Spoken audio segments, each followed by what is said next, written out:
Fitting music and text, as this is the first full day of Ramadan, the month of fasting for the Islamic community, because that text comes from the great Persian Sufi poet Rumi. And we listen to its wisdom as we enter into our worship today. Words echoing perhaps those we find in more familiar places. For everything there is a season, and a time for every matter under heaven, a time to be born, a time to die, a time to plant, a time to pluck up what is planted, a time to kill, a time to heal, a time to break down, a time to build up, a time to weep, a time to laugh, a time to mourn, and a time to dance, a time to keep silence, a time to speak, a time to love, a time to hate, a time for war, and a time for peace. Yes, for everything there is a season, and a time for every matter under heaven, including an hour of worship. And so come, whoever you are, into this time of worship, another step on the journey that life invites us to take, whether we like it or not. And we're going to sing hymn number 3, which has only 2 verses. And I'm going to remind Marilyn, go nice and slow here, because it rocks back and forth, almost like a lullaby. The wonderful words here of Edna St. Is it Edna St. Vincent Millay? Yes. Yes, it is. Beautiful words from her poem, Renaissance. I hope that you will enjoy saying them as well as seeing them. Let us sing together, shall we? I don't see Will Donahue. If you're here, I'd invite you to come up so you can give the welcome in a moment. But I would like you to join with me now in the responsive invocation, which you can find in your order of worship. This is written by Pema Chudran, who is a European-American Zen master. And you might run into her work from time to time, and I thought these were apt for today. May the roots of suffering diminish. May warfare, violence, neglect, indifference, and addiction also decrease. May the wisdom and compassion of all beings increase now and in the future. May we clearly see all the barriers we erect between ourselves and others to be as insubstantial as our dreams. May we appreciate the great perfection of all phenomena. May we continue to open our hearts and minds in order to work ceaselessly for the benefit of all beings.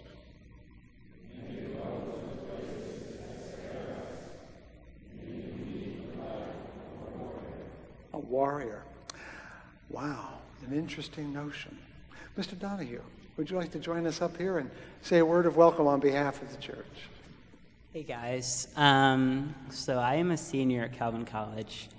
And I've been studying this church for about, I would say, I've been to this church maybe like 8 or 9 weeks. And like the first thing is I have really been amazed at like the love and the care and the compassion that you guys have shown me. Like I've been able to talk to Reverend Wooden a few times, and he's been nothing but kind to me.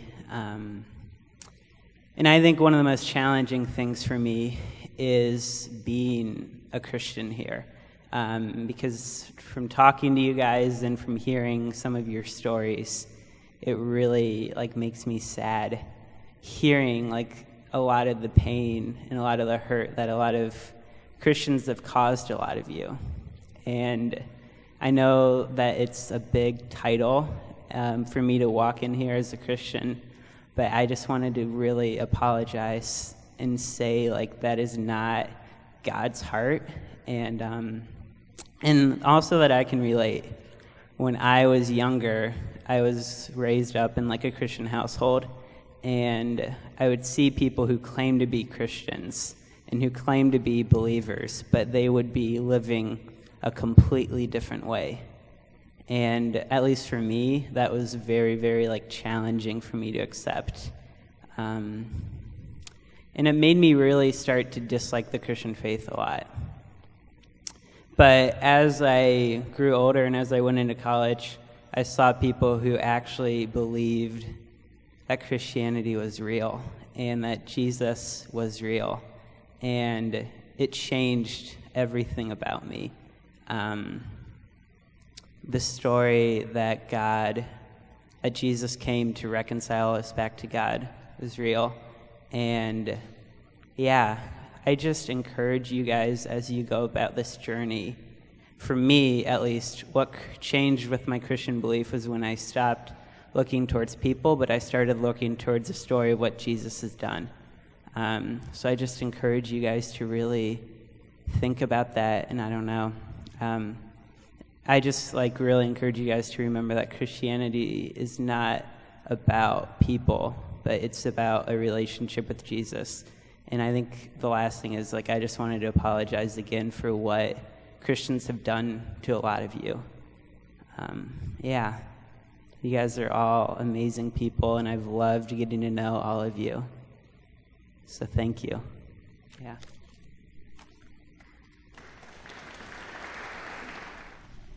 In silence,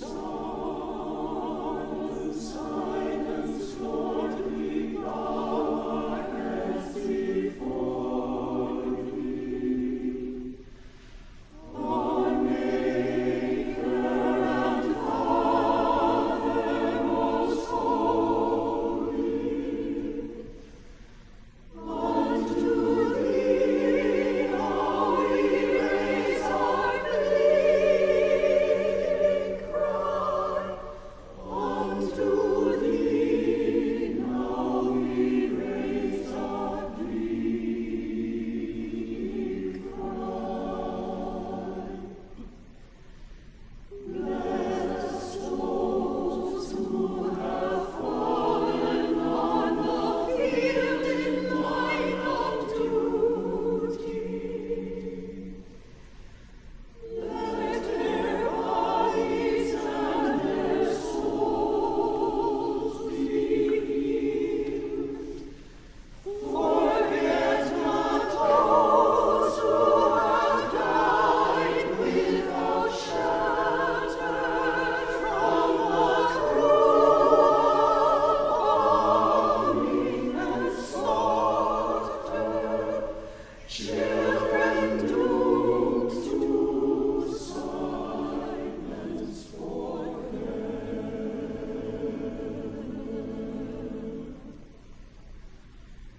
We pray, O Lord, that Thou their sacrifice remember.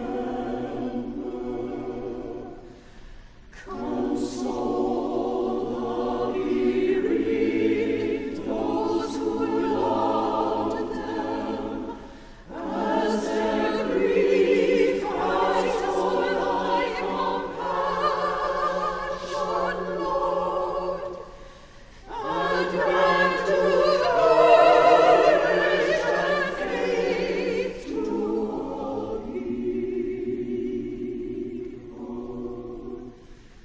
that their hope of peace be not shaken.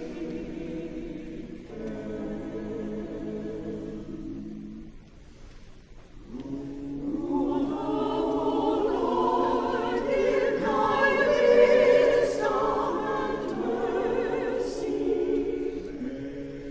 Grant that war's dark horror forever cease. In Thy name we pray, Heavenly Father.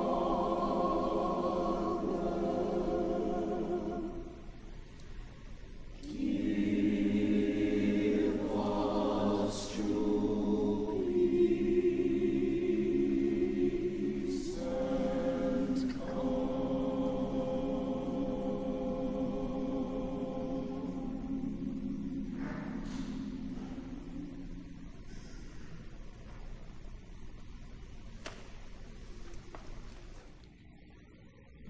So yesterday I was in synagogue, which I try to go as often as I reasonably can.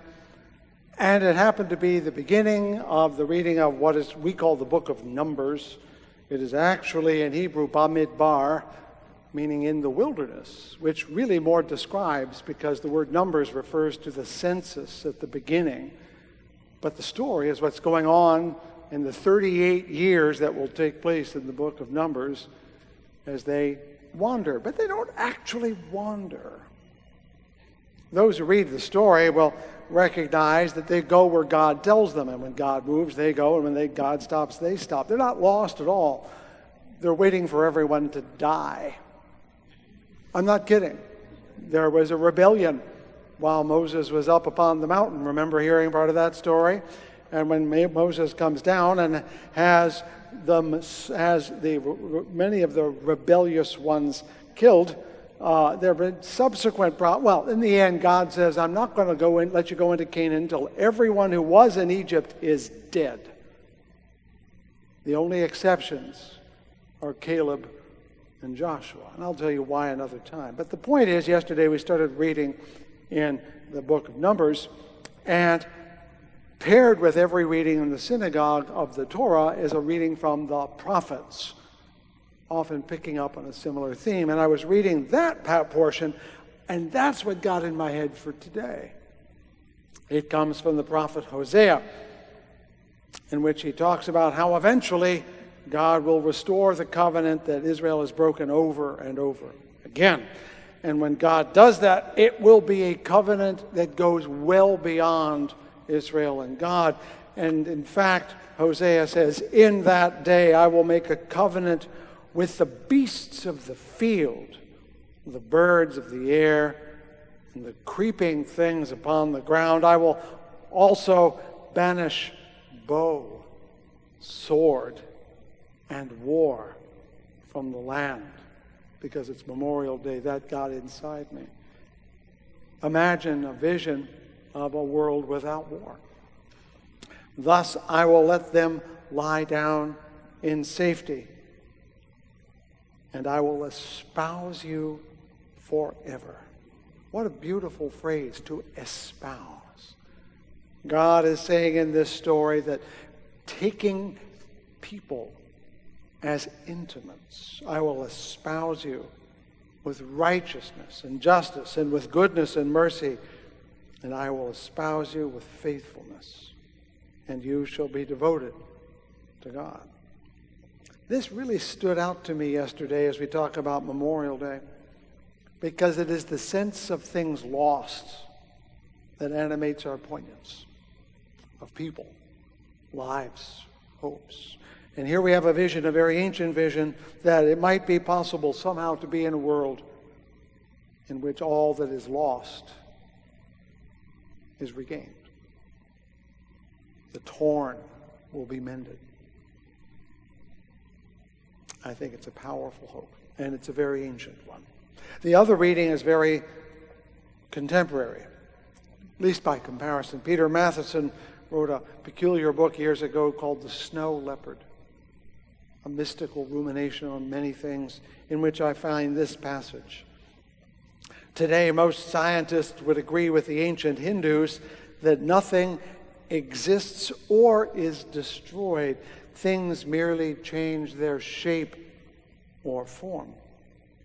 The cosmic radiation thought to come from the explosion of creation strikes the earth with equal intensity from all directions, which suggests that either the earth is at the center of the universe, as in our innocence we once supposed, or that the known universe has no center. That reminded me of a passage from St. Augustine, one of my favorite people to talk about and read, in which he had described God as that whose center is nowhere and whose periphery is everywhere. We live in a universe in which everyone is at the center. Just a few curious thoughts about the moment we are in and the moment we hope to be in. Mine. the ancestors. I'll be talking about ancestors later, a nice connection. And descendants. We are descendants of ancestors, which is why we pause at this time in the year on Memorial Day, which is keenly about those whose lives were lost in war, but also for those whose lives gave rise to ours, either in body or in spirit. We pause by habit in this church every year to lift up the names of those who died since this time last year, throughout the year. Yes, every Sunday I read those who have gone on a year or 2 or 10 years before, a custom called yahrzeit in the Jewish tradition. I just passed a yahrzeit for my first son yesterday. But we as a community acknowledge those who have met death since last year altogether.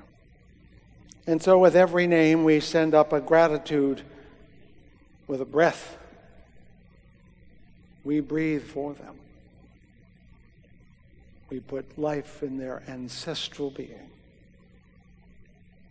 And so I invite us now to read and hear and dwell upon the names of those we see listed in your order of worship. To pause for a moment of prayer afterward, and then to allow the music to be their prayer and ours together. We lift up the lives and names of Janice Brew and Marie Lindberg, Jean E. Wise, George England, Matthew Justice, Arthur Howson, Brian Lowry Heyer, Robert Andrew Andy Lubbers, Mary Beth Heckman, Nettie Johnson, Edward Ed Namey, Margaret Brown, Robert Potts, Charles Chuck Saddam, Sue Verdine Miller, Verna Sanders, Robert Kriegbaum, William K. Bill Stubbs,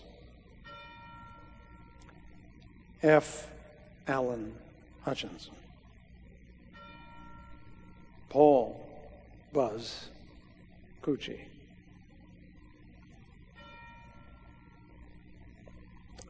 the prayer I ordinarily read on Sunday is a shortened version of something called El Malei Rachamim, Shokein Barachamim Hamitzeh, read on behalf of those who have died sustaining the faith. It seems apt today more than others. El Malei Rachamim, God filled with mercy, dwelling in the heavens' heights, bring proper rest beneath the wings of your presence, amid the ranks of the holy, illuminating like the brilliance of the skies the souls of our beloved who have gone to their eternal place of rest. May you, who are a source of mercy, shelter them beneath your wings eternally. Bind their souls to us, the living, that they may rest in peace, that we may be at peace. And so let us say, Amen.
Semplice e bella.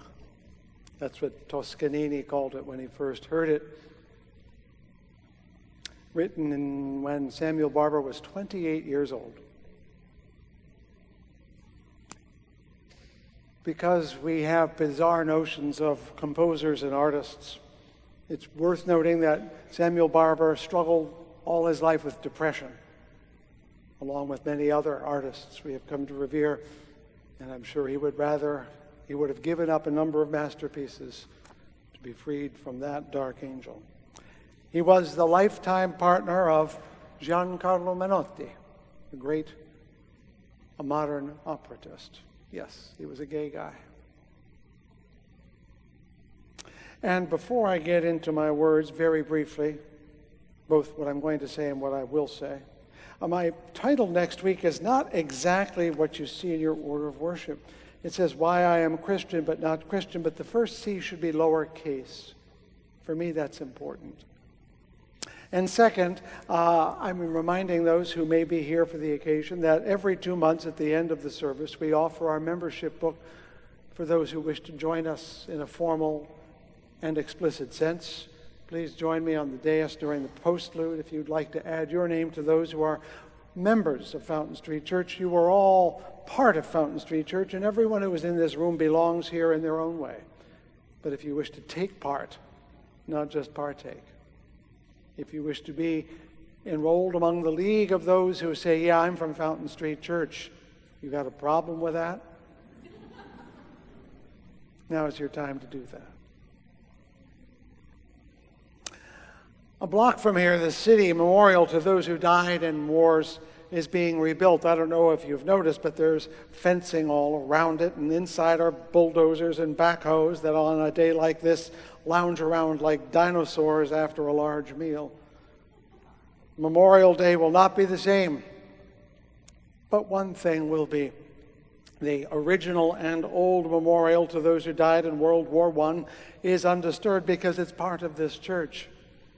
When it was built, the tower room, the room that connects this sanctuary to the church house at the bottom of the tower, became, for some reason, the official Kent County memorial, listing the names of those men and I think of 1 or 2 women who perished in the First Great War, the war that was supposed to end all wars and did not do that at all. I invite you to pause there on your way out today. We've opened the doors as we do but once a year so the public can come in. If you wish to add your name to a list of guests, you are invited so to do.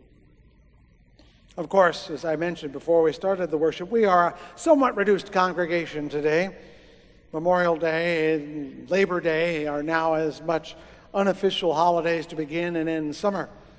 And people take the opportunity to go down to the shore, which is so beautiful, to go out in the backyard, which is now very green, to open up the grill, to incinerate bits of dead animals.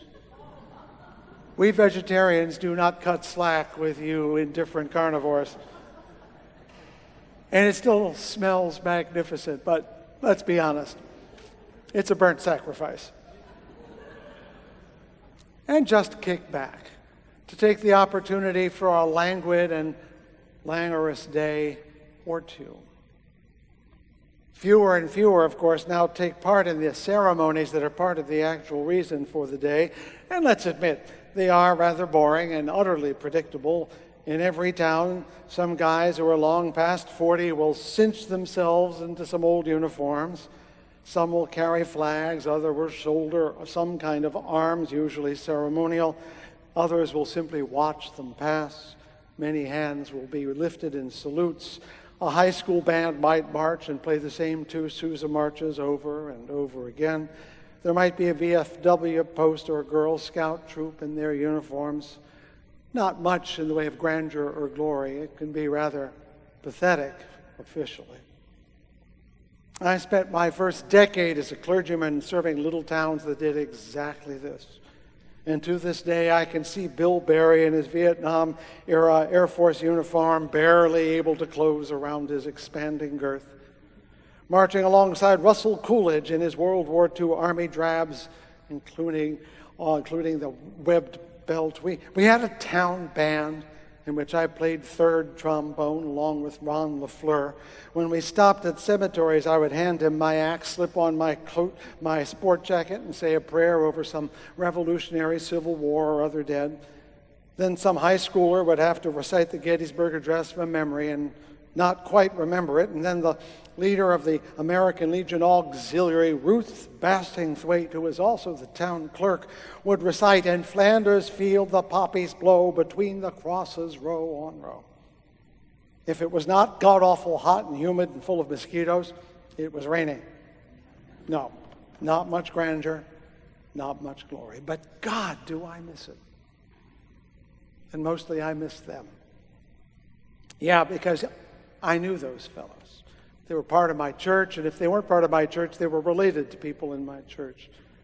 And the people in those parades, the men who served, knew the fellows who were buried there. Even if they didn't know them, some of those graves in the Civil War and the Revolution had their ancestral names on them. Names like Coolidge and Bushnell, who had been there since before there was an America. The spring of 2004, Wendy and I had a chance to take the weekend off from our church in Brooklyn and go back to that same little town almost 20 years after I had left. It was raining, of course, and so the ceremony was held in the town hall, which being filled with people was also warm and humid. We crept up to the balcony where a few of our friends spied us, and we gave them the sound and sign. And we looked over the edge and we saw the band on the stage and the clergy looking solemn to one side and the men in their uniforms. I smiled to see so many familiar faces I hadn't seen for some time. And then I began to choke up when I saw Richard Moriarty, a member of my church, a veteran of World War II, now well past 80, standing there in his Eisenhower jacket, erect and serious, saluting the flag, and I just lost it. He was a quiet man who never said a word about his service, as so many did who came back from that war.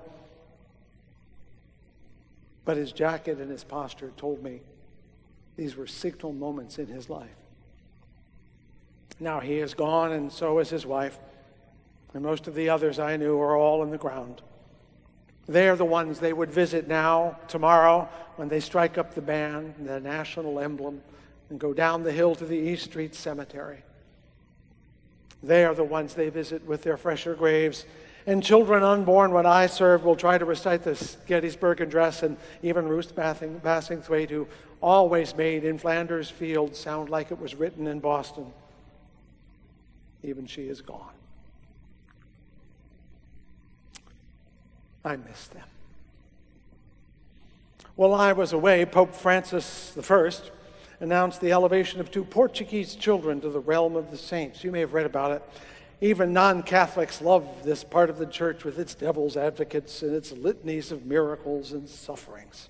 What does not get noticed is why the church goes to such effort, spends so much money, literally millions of dollars, to ascertain who really is and who really isn't in heaven. But you may remember, if you were of that faith, Gary, you were one of them once, you remember it as well as I, that in the creed, the Nicene Creed, that even Protestants say, there is that phrase, the communion of saints. Very esoteric sounding. And what it means is that most Christians believe at some level that there's a connection between the living faithful and the dead faithful. In the earliest days, all Christians called themselves saints. It wasn't just the special ones, and it referred to the community of the church that extended beyond the living. And that the church was not just the living, but the dead. And that those who had gone on and lived noble and virtuous lives could put in a good word with the Virgin or Jesus or God to help those of us still left on earth get over the humps of life a little more readily.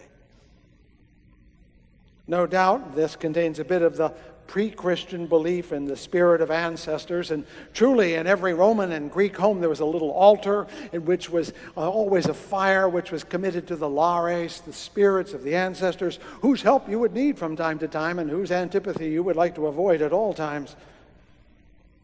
And after the emperor became officially divine, one of those emperors, Vespasian, a little uneasy with the notion, is reportedly said to have whispered on his deathbed, Vai puto Deus fio. More colloquially, oh dear, I think I'm becoming a god. Because in death, one was elevated to the pantheon, not only of the family, but perhaps as an emperor of the nation. I think there is something powerful and wise buried in this apparent absurdity of communion of saints or divinity of ancestors. And we see it in our Memorial Day. That's the day when the living and the dead commune for us. Perhaps it is just a valiant denial. Ernest Becker, in his book, The Denial of Death, says that civilization is nothing but a vain immortality project, a way for us to pretend or hope that we can outlast death. Common sense says that death is oblivion, cessation, annihilation, the end. The light goes out, we're done. But if that is so, then what is life? Isn't it also senseless, meaningless, and void if it does not last beyond even death in some way? I don't mean in some sense of immortality, but of value, of purpose, of meaning. How can this life matter if it all vanishes? We have no choice. We who know the future, we who see it coming, we have no choice but to believe that living matters. And in doing so, we must believe that the dead matter too. So we dig holes and put them in and erect stones and erect tombs. We create the ceremonies. We say the prayers. We burn the laurel leaves. We cock the rifles and fire them into the air. We vary in 1,000 ways as to how we venerate our dead, but we do because we cannot be human without some sense that we, the living and the dead, are one and the same. Gary Wills, a professor of history and a prolific author, wrote a book in 1993 that has stayed with me ever since. It was called Lincoln at Gettysburg, in which he unravels the importance of that 252-word address. Not even an address, it was remarks of, it was a ribbon cutting, for God's sake. He came after a 2-hour oration committed to memory by Edward Everett. And when you read it, it's really very straightforward and undignified and unpretentious, and yet it sticks with us. Why? And Gary Wills examined some of that, and part of that was in the 19th century. There was a desire for the people to create garden cemeteries. Instead of old burial grounds next to the church where you kind of just pile people in from time to time, they sculpted them and manufactured them and manicured the lawns and put in trees to make them look bucolic and pleasant, because that was the point, to get us, the living, to go out and picnic in the cemetery, which you think is peculiar, don't you? But at that time, there was this sense that people wanted to be close to the edge, what is called the liminal spaces in life. That's where meaning was found, on the edges, not at the center. Drew Gilpin Faust wrote a beautiful book called The Republic of Suffering, about the experience of the Civil War and how it changed our ways of death, and how the people who lost sons, brothers, daughters, everyone in the war wanted their dead to come home and be buried in their towns so they could be close to them. And it is not morbid. It is this sense that somehow the living and the dead belong together. And then remember, this is the age when spiritualism started and people had seances and all sorts. We wanted then to sense that somehow there was some meaning and power in that place where life met death, be it a cemetery or a seance. God save us in times of war. It was Whitman who captured that experience so poetically when he went to Emerson's grave and said, "It is not we who come to consecrate the dead. We reverently come to receive some consecration for ourselves." Is that not why we do this? Not to bless them, but to be blessed by them. Look beyond and behind the macabre, and you'll detect that we humans need the dead to give our life meaning. Call it consecration, call it veneration, call it communion, whatever word you like. We live and move and have our being in those who lived and moved and had their being before us. And we sense it most in those liminal moments. The funerals, the cemeteries, the hospitals, the commemorations, the rituals where the barrier we sense between life and death vanishes. There was a moment in my life not so long ago, just before I came here, when my mother-in-law passed away, and we were there as she gave up her life, a choice she made quite willingly when her medical condition made it evident. And I have to tell you, death is not a moment. It spreads over hours. And you cannot tell when it starts and when it ends, and you cannot tell where life ends and where it begins anymore. It becomes this fog of being that is so powerful that it holds you enraptured. This is what matters. And so we sanctify those things with our rituals, because we sense something holy is at stake in those moments where life and death dwell together, that is holy ground, that is a holy moment. Holy, holy, holy, says the hymn words Isaiah used when he encountered the Holy One. And we long to feel that sense of power, of preciousness, of value, to be holy, holy. There, where the living and dead commune, is the closest we have in this life to that fullness of meaning. Without the dead, we, the living, are only half alive. And that is their great gift, to make us more fully and completely alive while we live. And we, in turn, by reading their names, honoring our prayers, dipping the flags, doffing our hats, marching in parades, reading the poems, our rituals of deference, we bestow on them our gratitude for the consecration they give us, the living. After all, every one of us will be dead far longer than we will ever be alive. We have a stake in this. Truly, there is a communion of saints.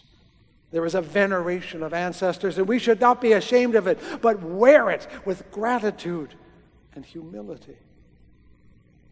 Because even those of us who find the very notion of divinity absurd will grant that the memory of those who went before is precious and powerful and beyond all reckoning.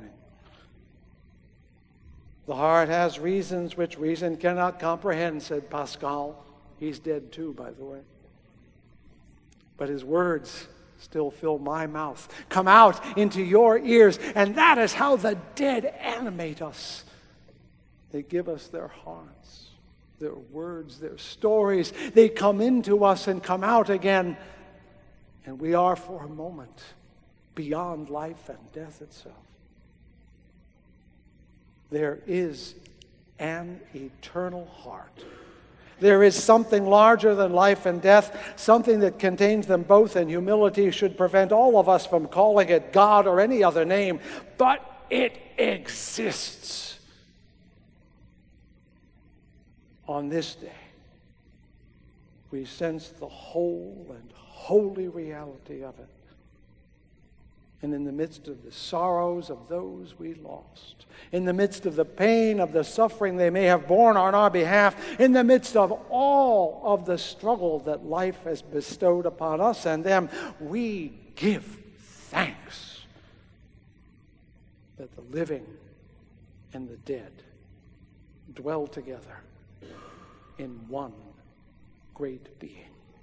May the words of my mouth and the meditations of my heart be found true in thy sight, thou who art my rock and my Redeemer.